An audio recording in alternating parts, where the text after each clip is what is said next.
Hey, you're watching the Press Row. I'm Jenny here with Barry. We're talking all Thunder this week as the Thunder are 2 games into their first round series against the Mavericks. And Barry, we talked about Kevin Durant, the struggles that he had, but I mean, that Game 2 loss, it was so unexpected. 38-point win in Game 1 and then a loss in Game 2.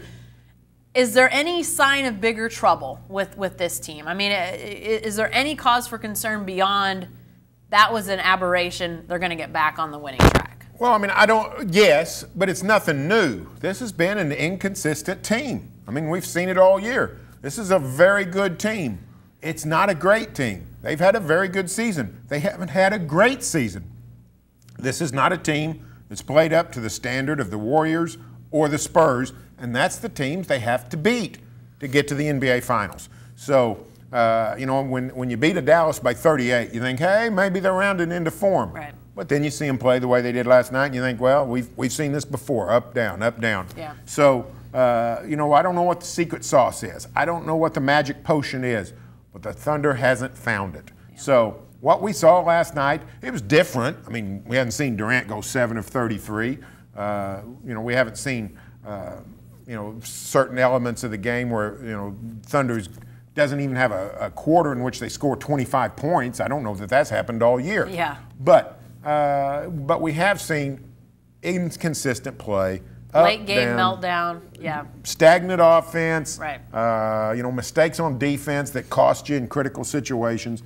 Those things we've seen all season. Well, and you mentioned some of that. In the late game, I know that, the Thunder had a lead heading into the fourth quarter. Another fourth quarter loss after leading. That's a stat that people know all too well, just how bad the Thunder has been in terms of holding on to leads at the beginning of the fourth quarter. But it even ballooned from when they started the fourth quarter, Barry. At one point, they go up 7, and it really looks like they're about ready to take over. I mean, it looks like it's about ready to be, stranglehold time on this game, which after the way the first 3 quarters had been, just seemed like a, almost miraculous turnaround to be at that point. But then almost in the wink of an eye, there's a timeout by the Mavericks. They come out and score a couple quick baskets and get it right back down to manageable deficit. And Billy Donovan brought this up after practice, Barry. 8 of the Mavericks' last 13 possessions resulted in points in that game last night. That's not the kind of defense that wins you even a first-round game against the Mavericks. Yeah, no, that's right. The Thunder defense had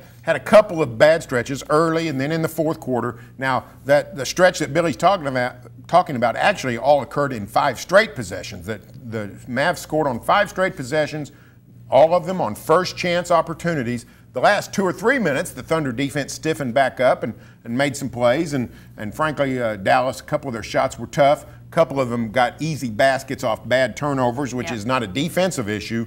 But there, when the Thunder got a 7-point lead, 7 minutes left in the game, and then gave up 5 straight possessions in which Dallas got a good shot or an easy shot or an open shot, scored, got right back in the game. And in the playoffs, you can't have those kinds of letdowns, because that can be the difference in a tight game. Yeah, definitely so. And small things. Again, we're talking about such a off night for a variety of guys, and the fact that they only lose this game by 1.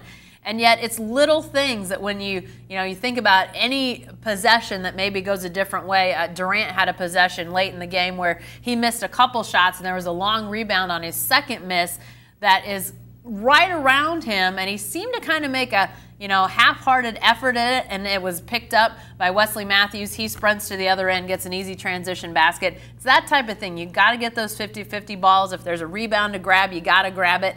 Maybe this is a wake-up game, Barry. I mean, maybe that's what when we look back in a week or 2 weeks, maybe that's what we see this game as. I don't know. Well, it's possible. I think. Or are they just an up-and-down team, and that's where we are? I mean, we've seen wake-up games all year. Yeah. When you lose at home to Minnesota, when you blow a 20-point lead at the Clippers, when you come out on national television and don't even compete with the Cavaliers. We've seen games like that all year where you think, this surely will sober them up. Yeah. I think this is just who they are. And the truth of the matter is, they're a very good team. They're a fun team. They're great to cheer for. We're glad we got them. Wouldn't trade them for anybody.